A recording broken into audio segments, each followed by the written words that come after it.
Hello and welcome back. Today we are gonna do the last final upgrade on the E46, the budget drift car. We are gonna do final drift mod, the budget mod, which is you can do this on many ways, but this is the lock kit. But this is the cheap version of the lock kit. So what you do is, hold on. You are modifying the pickup point of the tie rod, which is almost straight on this one. So this is welded right here, and this, the original one, is definitely not. It's like sticking out by this much. So it's one is here and other one is there. So it's, I don't know, I think like this. But when you are welding this one, that happens that your pickup point changes, and therefore and the steering angle changes as well. With this you get a lot of more angle, and this is the budget version. There's another one, budget version, which you don't need to adapt weld the knuckles. It's like you can buy adapter. It's like a lock kit adapter it's called, and then you can bolt it on 3 points, and then it does almost the same. But I'm not confident with that, and I know that this works because I've had it. I've drifted in cars that has it. I was working somewhere where we had rental drift cars, E46s, with those things as well. So I know what the lock kit of this thing can do. Therefore, that's why I'm doing this. So it cost me 100 euros to get this chopped and welded and stuff like that. And I don't recommend doing this on yourself because this is like iron, and welding iron is, you need to get it really hot. So you already need to have a really good welder, or you need to heat soak it first and then you can weld it. But the time that goes into making this, I don't find it worthy. So I just buy it and then I swap it. So this is what we are going to do today. Oh yeah, come. I have an idea. I need a wheel. This is the angle that it has right now. The aftershot you're gonna see at the end, the difference. Come with me.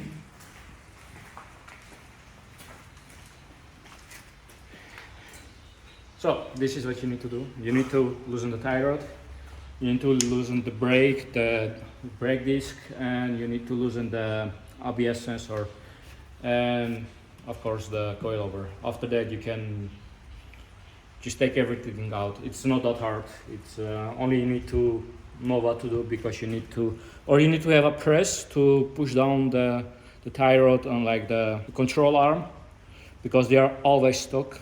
It's a 20-year-old car, so.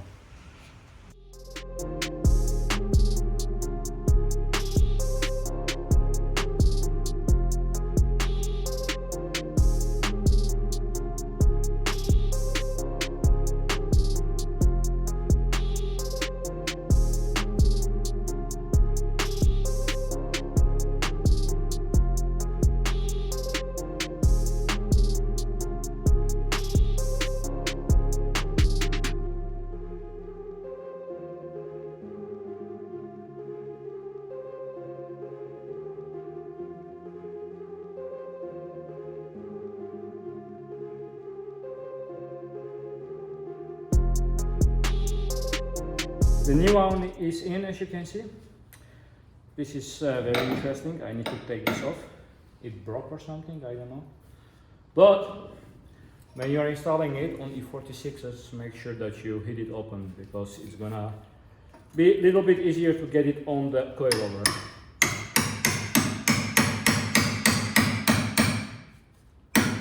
Yeah, that's good. Now some DW40. After that,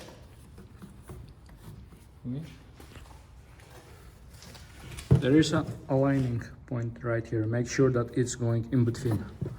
Yeah.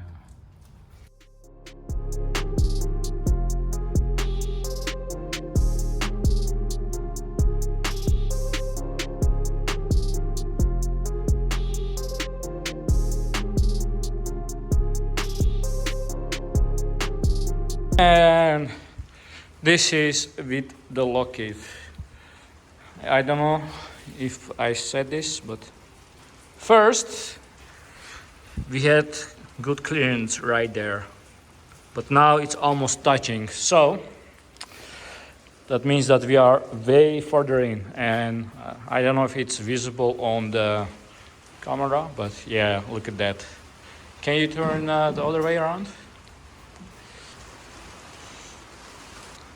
Let me show this side as well. The same thing. Crazy. As you saw, we had only a little bit issue, one little bit issue, which took some time. But after installing the locket, what you get is that you get a lot of toe out.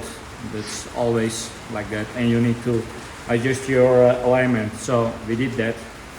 But the issue that we had is we were full in. We were not able to adjust it anymore because I think the tire that is on this side is not the right one or something. Maybe difference in from which area it comes or something like that. I don't know. But like E36, E46, E90, they are all the same shit. So maybe somebody put just another one in it. But that side, I just said good, very good. And I could put the wheels straight and I had a little bit left, so that is good. This side, we were getting crazy toe out and we were maxing out the tire rod there. But that's why I cut it a little bit, so that it can go further in, because it was hitting the inner well. So I cut it, I think, like this much, and there's still like this left, so it's fine. And right now we have just a little bit toe out, so it self-centers a little bit better. It has one issue: when you do toe out, it is gonna eat up your tires. But drift car, I don't know, I don't care. We'll see. We are gonna do test drive right now, and maybe you guys will see some drift clips later in the video. 2 hours later.